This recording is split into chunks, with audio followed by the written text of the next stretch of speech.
Hey, thank you for taking the time to click on today's video. Today I'd like to just kind of reflect on 2023. You know, as Americans, as investors in particular, we've been through the ringer, haven't we? 2023 has been quite the roller coaster ride. And not only just 23, but 22 was also pretty tumultuous. We had the Federal Reserve raising interest rates. We saw what it did to the economy. We saw what it did to the stock market. And we had all of these various things that were just coming at us all at one time. And it's been a long haul over the course of 2 years. But I'd like to take just a moment and have you reflect upon a couple of things inside the last couple of years. You know, as a fiduciary and a financial advisor serving literally thousands of individuals, I can tell you that just as a human being, I've gone through life experiences just like you have. And when we think about the experiences or the events in our life, we tend to kind of distill it down to two outcomes. The first is that we can either learn a lesson that teaches us something to avoid, something to pursue, something to stay away from, something to go after. Or we can just simply remain in a very neutral position. And we can go, whew, I lived through that.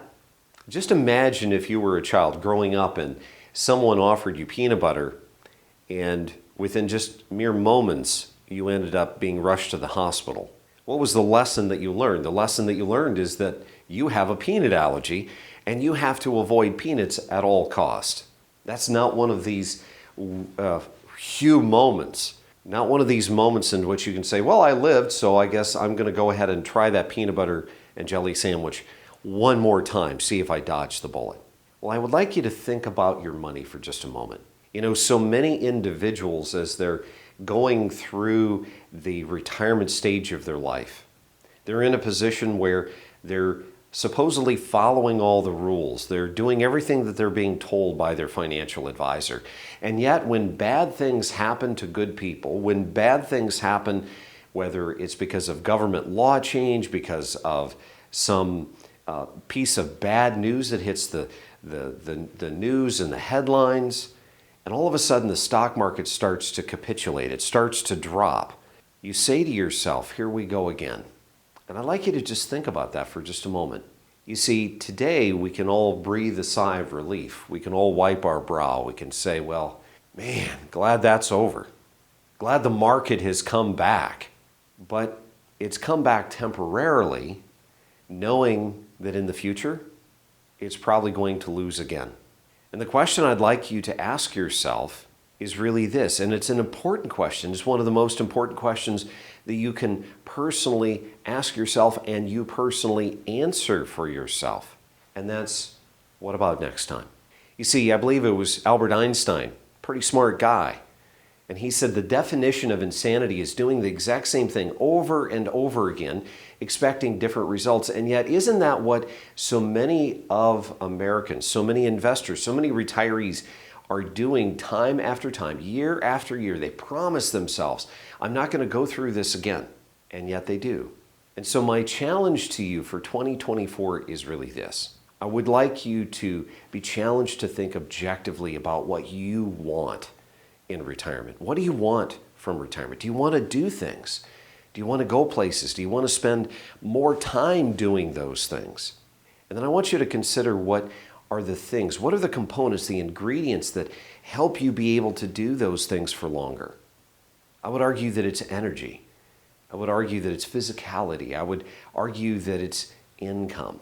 And so you have a challenge in 2024.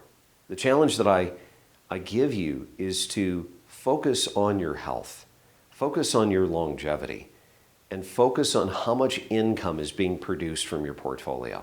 You see, so many people today, they're being sold and they're drinking the Kool-Aid by the gallon from their financial advisor that says, see, I told you that the market would come back. I told you that it's the time in the market, not the timing of the market.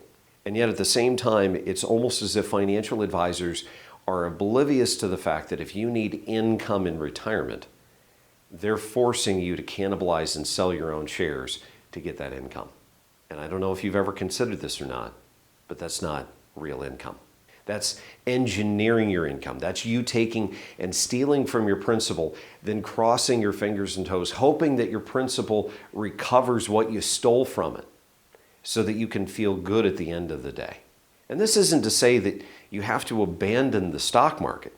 It just means that if your objective is now more income in retirement, you have to make the necessary shifts in your life, the necessary changes within your portfolio to now become serious and focus on assets and owning assets that are going to be safer, assets that are going to be more contractual. And why do I say it that way? I say it that way very intentionally because you see, here's the irony for most investors.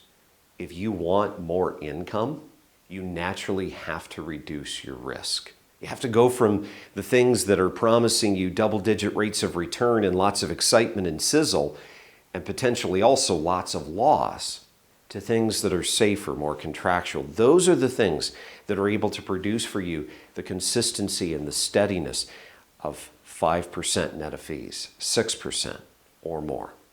So I'd like you to just ask yourself, what do you want out of 2024? What do you want out of your retirement portfolio? What about next time? Because there will be a next time. And there will be a next time after that next time. And then there will be a next time after that next time. You see, the stock market's always going to do what the stock market does. But the question is, are you going to continue to repeat that cycle? Or have you come to a position in your life where now that you've made back potentially all of the money that you lost in 2022 and 2023, you say, that's it. I'm sick and tired of being sick and tired. I'm now going to focus my efforts, my money, on producing what I want to have so that I can live the retirement of my dreams. I can experience the things that I want before I no longer am able to. So hopefully this challenge has resonated with you. Hopefully you've really considered that everything we've gone through is not just a you moment. It's a lesson to be learned. And a learned lesson means that you've decided objectively that you're no longer going to repeat that mistake.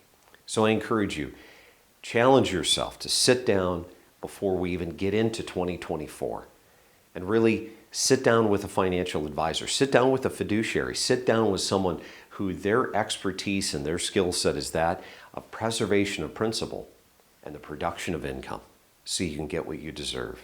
You can get what you want. I encourage you, share this with your friends. If you like this little video, give us a thumbs up. It's always helpful. And if you like these videos and you haven't done yet, and I've earned this in your mind, I encourage you, hit that subscribe button, that little bell. We'll notify you each and every time we have a video. I'm Matthew Johnson. Thank you so much for watching. And remember, it's up to you to make today a great day.